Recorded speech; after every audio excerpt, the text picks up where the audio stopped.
East Texas is full of museums, and one local man made it his mission to not just highlight East Texas culture, but take visitors back in time, all for a little taste of what it's like to be back then. KETK's Daniel Pierce brings us a story of the Old Mill Pond Museum in tonight's segment. Now that's East Texas.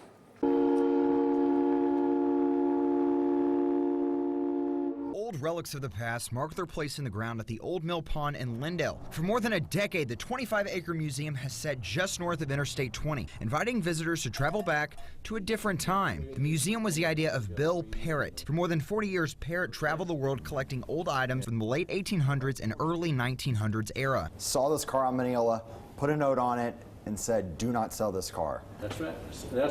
That's what he told me. In 2003, the East Texas native decided to set out all of his findings for everyone to experience. Mr. Parrott actually built the mill here inside the museum, connected to the one outside. Among this, he also built a train model replica of Lindale from the late 1800s. Centered around his motto, "Saving the past for the future," Parrott hoped the museum would inspire today's generation to connect with the old way of doing things. 14 buildings fill the park, allowing people to see firsthand everything from a blacksmith center to an old tractor facility. They also let you step back in time and play games such as horseshoes, which I'm not gonna lie, I'm pretty good at.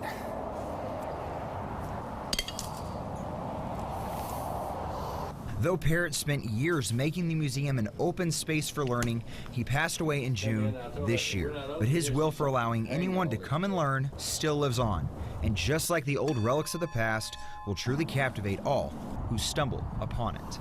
Daniel Pierce, KETK News. And when Parrott died, he turned the museum over to the city. His requirement, though, that it must stay free so that everyone can step back and embrace history.